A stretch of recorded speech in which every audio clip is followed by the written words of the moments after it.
Baik, halo semuanya. Di sini kami akan mempresentasikan hasil diskusi kami, yaitu manajemen keuangan sumber pendanaan jangka panjang melalui saham. Ini adalah hasil diskusi kami dengan anggota, yaitu adalah Indrianti, Tiara Pradipta, Imelda Pioteka, Ira Octavia, Siti Janina, Wulandari, Christian Gelina, dan saya sendiri. Kemudian yang terakhir, Robin Ferdinand Subakti. Teman-teman, masuk ke materi pertama. Oke, ini dia materi yang pertama. Makalah ini pentingnya sumber pendanaan yang berkelanjutan dan sosial untuk mendukung pertumbuhan dan stabilitas perusahaan dalam jangka panjang.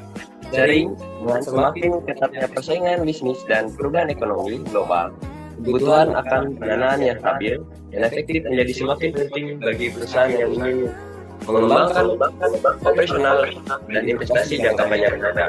Jadi, materi kami ini berdasarkan makalah yang sudah kami buat. Ini akan membahas pendanaan jangka panjang melalui saham, yaitu proses penggalangan modal dan perusahaan. Dengan menerbitkan saham, pendanaan ini memberikan fleksibilitas finansial karena tidak menambahkan beban bunga seperti utang. Saham dapat berupa saham biasa ataupun preferen yang masing-masing memiliki keunggulan tertentu. Hal lain itu, materi ini juga membahas dari struktur modal seperti Modigliani, Miller, trade-off theory, picking order theory yang membantu perusahaan mengembangkan risiko dan manfaat mengelola sumber pendanaan.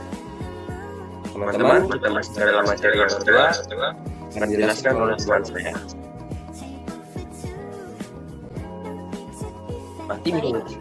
Kita masuk ke materi kedua, pendanaan jangka panjang, yaitu pengertian dan jenis. Pendanaan jangka panjang adalah modal yang diperoleh untuk mendanai kebutuhan investasi yang memiliki masa pakai lebih dari 1 tahun, seperti pengembangan infrastruktur atau ekspansi bisnis. Pendanaan ini dapat diperoleh melalui 2 sumber utama. Yang pertama, utang dan ekuitas. Pendanaan berbasis utang melibatkan pinjaman dengan bunga tetap, sementara pendanaan berbasis ekuitas melibatkan penerbitan saham sebagai instrumen modal.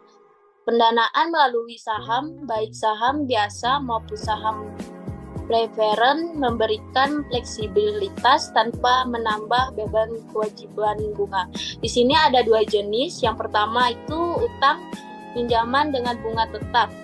Adalah jenis suku bunga yang tidak berubah selama masa pinjaman, sehingga peminjam membayar jumlah yang sama setiap bulan hingga jatuh tempo dan memudahkan perencanaan keuangan karena angsuran tetap konstan. Yang kedua itu ekuitas, penerbitan saham sebagai instrumen modal.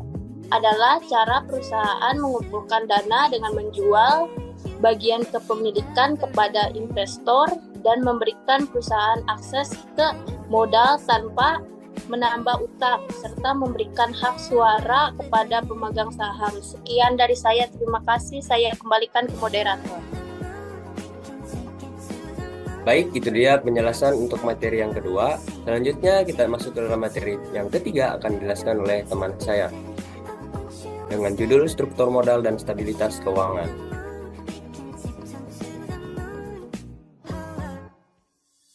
Baik, seperti yang kita lihat di situ ada struktur modal dan stabilitas keuangan.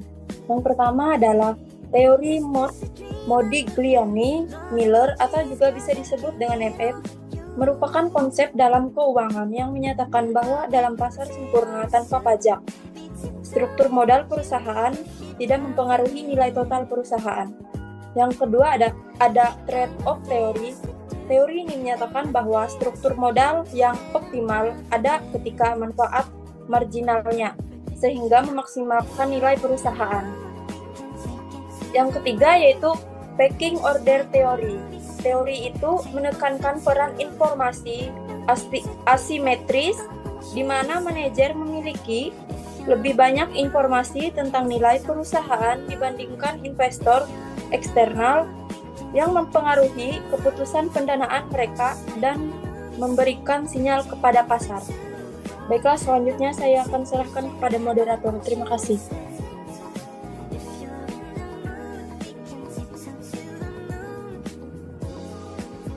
Itu dia penjelasan tentang struktur modal dan stabilitas keuangan.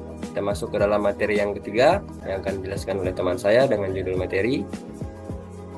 materi keuntungan dan tantangan pendanaan saham melalui saham. Maksud saya, silakan. Baik, di sini saya akan menjelaskan tentang keuntungan dan tantangan pendanaan melalui saham. Bisa dilihat dalam keuntungan itu ada 2 poin. Yang pertama, pengurangan beban bunga, yang dimana dengan berinvestasi di saham, perusahaan dapat mengurangi ketergantungan pada utang. Hal ini mengurangi beban bunga yang harus dibayar, sehingga meningkatkan profitabilitas dan kesehatan finansial perusahaan. Dan yang kedua, ada peningkatan fleksibilitas finansial, yang dimana saham memberikan perusahaan akses ke modal tanpa harus membayar bunga tetap seperti pada hutang. Ini memungkinkan perusahaan untuk lebih fleksibel dalam pengelolaan keuangan, termasuk dalam melakukan investasi baru atau ekspansi bisnis. Kemudian ada tantangan. Poin yang pertama dalam tantangan adalah risiko dilusi kepemilikan, yang emisi saham tambahan oleh perusahaan dapat mengurangi persentase kepemilikan investor yang sudah ada, sehingga mengurangi kontrol dan potensi dividen yang diterima. Dan yang kedua ada fluktuasi harga saham. Harga saham sangat fluktuatif, dipengaruhi oleh permintaan, penawaran, dan faktor makroekonomi seperti suku bunga, inflasi, dan kondisi sosial politik. Perubahan ini akan menyebabkan harga saham naik atau turun. Baik, terima kasih. Saya lanjutkan kepada moderator. Itu dia penjelasan dari keuntungan dan tantangan pendanaan melalui saham. Selanjutnya, kita masuk ke dalam materi. Ini dia, pengaruh pendanaan melalui saham terhadap nilai perusahaan.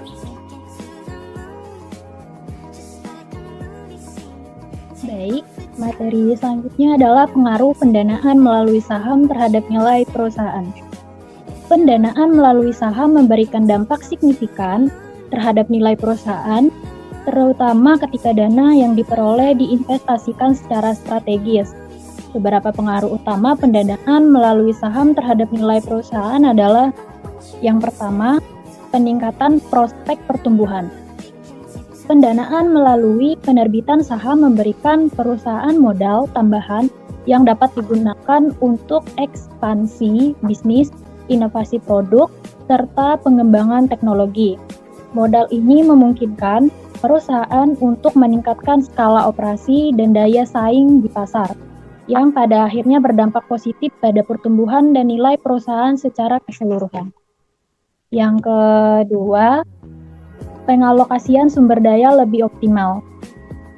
Tidak adanya kewajiban pembayaran bunga seperti yang ada pada pendanaan utang memungkinkan perusahaan untuk menggunakan modal secara lebih produktif. Dengan demikian, sumber daya perusahaan dapat dialokasikan untuk mendukung operasi inti, riset, dan pengembangan yang akan mendorong efisiensi dan meningkatkan profitabilitas jangka panjang. Baik, terima kasih. Sekian dari saya. Kembali kepada moderator. Itu dia penjelasan mengenai pengaruh pendanaan melalui saham terhadap nilai perusahaan. Selanjutnya, kita masuk ke dalam materi yang kelima, yaitu strategi optimal dalam pendanaan melalui saham, yang akan dijelaskan oleh teman saya. Waktu kami persilakan. Kita masuk ke strategi optimal dalam pendanaan melalui saham. Nah, jadi untuk memaksimalkan manfaat dari pendanaan melalui saham, perusahaan perlu menerapkan strategi yang efektif guna mengoptimalkan penggunaan modal serta menyeimbangkan risiko dan manfaat. Di sini ada beberapa strategi utama yang bisa diterapkan, yaitu yang pertama adalah penentuan waktu yang tepat. Nah, jadi ini tuh memilih waktu yang tepat untuk menerbitkan saham sangat penting agar perusahaan dapat memanfaatkan kondisi pasar yang mendukung. Kemudian yang kedua yaitu penerbitan saham terbatas atau right issue, di mana salah satu cara mengurangi risiko di ilusi kepemilikan adalah melalui penerbitan saham terdapat atau terbatas atau right issue, di mana saham ditawarkan hanya kepada pemegang saham tertentu. Yang ketiga itu adalah kombinasi pendanaan ekuitas dan utang. Nah, jadi dalam beberapa situasi, perusahaan dapat menerapkan pendekatan kombinasi dengan menggunakan ekuitas dan utang. Strategi ini bertujuan untuk menjaga keseimbangan struktur modal dan mengelola risiko. Itu saja materi yang dapat saya sampaikan. Selebihnya saya kembalikan pada moderator. Terima kasih. Baik, terima kasih. Selanjutnya kita akan masuk ke dalam kesimpulan. Kesimpulannya, pendanaan jangka panjang melalui saham menawarkan berbagai keuntungan yang signifikan bagi perusahaan, terutama dalam meningkatkan fleksibilitas finansial dan mengurangi beban bunga yang terkait dengan utang. Penggunaan modal yang tepat melalui penerbitan saham memungkinkan perusahaan untuk memperluas operasi, berinvestasi dalam inovasi, dan meningkatkan nilai perusahaan tanpa menambahkan kewajiban pembayaran tetap. Keuntungannya, pada jangka panjang, melalui saham adalah strategi yang penting untuk mendukung ekspansi bisnis dan inovasi perusahaan tanpa menambah kewajiban bunga. Pendanaan ini juga memungkinkan optimalisasi alokasi sumber daya, meskipun ada tantangan seperti risiko, dilusi kepemilikan, dan fluktuasi harga saham. Untuk memaksimalkan manfaat, perusahaan perlu memilih waktu penerbitan yang tepat, menerapkan strategi right issue, serta mengombinasikan ekuitas dengan utang untuk keseimbangan struktur modal. Masuk ke sesi yang terakhir, yaitu rekomendasi. Penting bagi perusahaan untuk menerapkan strategi dalam penggunaan pendanaan melalui saham. Strategi optimal melibatkan penentuan waktu penerbitan yang tepat, seperti saat kondisi pasar positif, serta penerbitan saham saat terbatas atau right issue yang sudah dijelaskan oleh teman saya tadi untuk mengurangi dilusi kepemilikan. Selain itu, kombinasi antara pendanaan ekuitas dan utang dapat memberikan keseimbangan yang tepat baik dalam struktur modal perusahaan, memungkinkan perusahaan memanfaatkan keunggulan masing-masing dari jenis pendanaannya. Yang perlu dilakukan yaitu analisis pasar. Perusahaan perlu melakukan analisis pasar yang mendalam untuk menentukan waktu yang tepat untuk menerbitkan saham.